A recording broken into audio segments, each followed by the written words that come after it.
if there's one important thing, it's identifying what customers value and what they don't value. Because it's too easy to give them things they don't value. And if they don't value it, they won't pay for it. So identifying what customers value, and that's more difficult than it sounds actually. I mean, one of my phrases is, actions speak louder than words. Look at what people do, not what they say they do. The big test is, will they pay for it? You know, I mean, for example, the very first dehumidifier we made had a new feature. They were mainly used in the hire business, so they were taken in the hire business for drying out new buildings. I actually designed it so I could make it into a cooler as well. I could make it a mobile cooler on wheels. So the hire company can have total revenue from this. It can hire it in winter as a dehumidifier and in summer as a cooler. So I redesigned it, did the design specifically so I could do that. And I don't think we ever sold one kit. So sometimes you can be too clever, you know, just do what people want and do it well.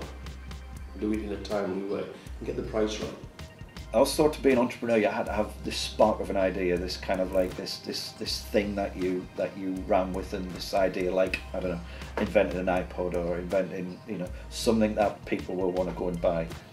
But at the time it was that lack of that spark of idea, I guess, that I was missing. The passion was there to go and do it, but it was just that one idea that I needed really. So positioning can often be about recognizing where there's a niche that you can get into and exploiting that niche where other people are not already there. You know, often people say to me, well, there's already somebody else doing that, so why would I be able to make a success of a business in that particular area? Now, believe me, there are a number of ways of looking at businesses. If nobody else is doing it, and particularly if the market doesn't really know the product, you then have to educate the market. And educating markets are actually quite expensive, and it can be quite a disastrous way of doing it to bring a completely new idea to market.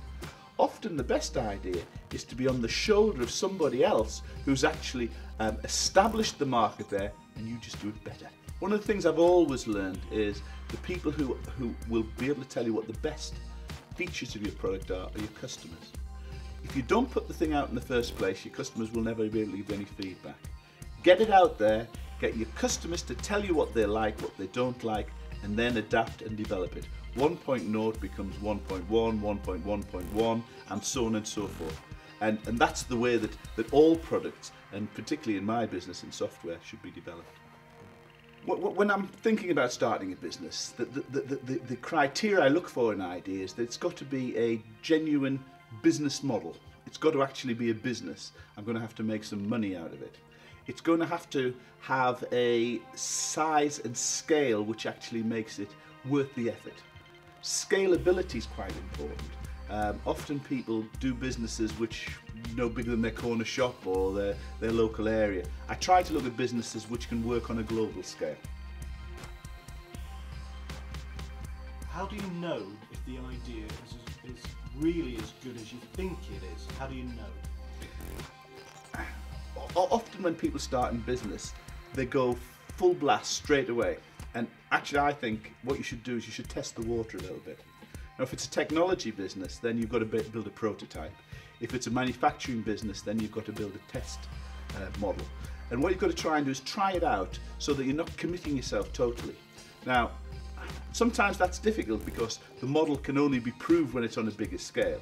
But at least what you see is whether you're going to hit some problems that you hadn't really thought about in the first instance. So always test the water first.